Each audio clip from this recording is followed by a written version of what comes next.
My name's LaPorte, and my ArtPrize entry is called Cavalry. Yeah. Working as a professional artist for 18 years.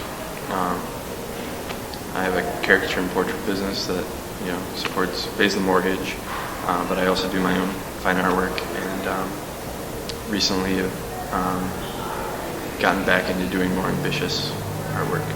My girlfriend MJ is a painter, and at the time she was doing more mixed media, and so we were in antique shops looking for materials for her work, and came across the photo, and I just couldn't get my mind off it, and I just needed to have it, not necessarily thinking, oh, I'm going to make it into a drawing. It just, so I ran up to her and said, can I get this? She said, yes, you can get this. And there seemed to be things that I could identify that were like, yeah, this is, sublime, beautiful, something that if it were life-size could have just a lot of impact. And then as I was doing it, it just became more impactful for me to make. So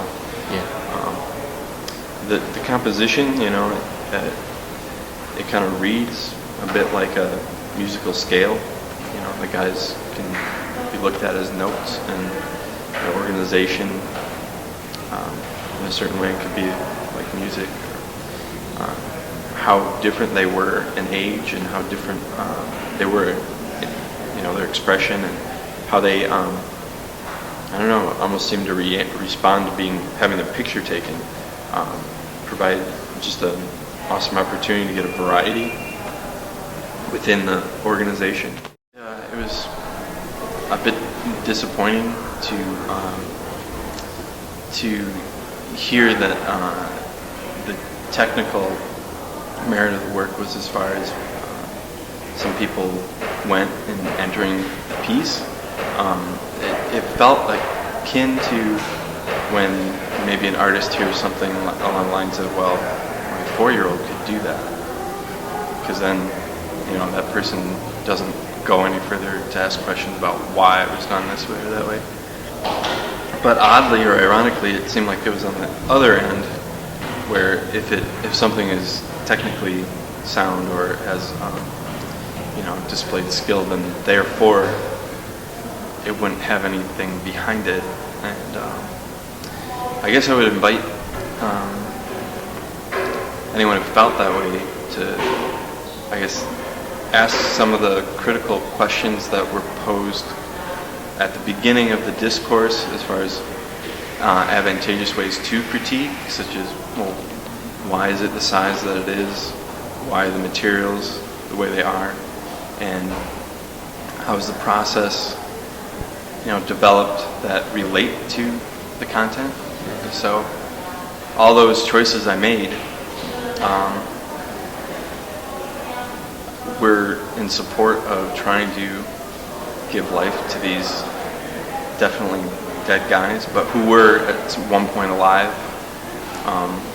Took a lot of liberty in their expression to create a three-dimensional aspect to their personality, and that took a long time and a lot of practice to develop to be able to do that. And of course, the reference photo provided a lot of opportunity to get to a certain point. And I feel like the piece could be read on a couple of different levels, and the most personal and what drove me through taking on the, if I could say, Herculean task of doing the whole thing was that one of the panel said they didn't know the artist, and they didn't know the artist's motivation. Well, to give some backstory, just prior to embarking on this, my father died in an accident, which was very unexpected, and it becomes an indirect portrait of him that I wanted to use, I guess, all the facility that I had to bring these guys back to life, and in some fashion was trying to bring him back.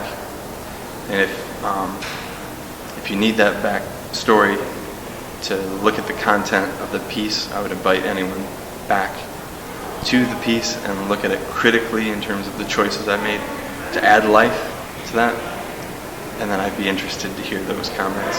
Yeah.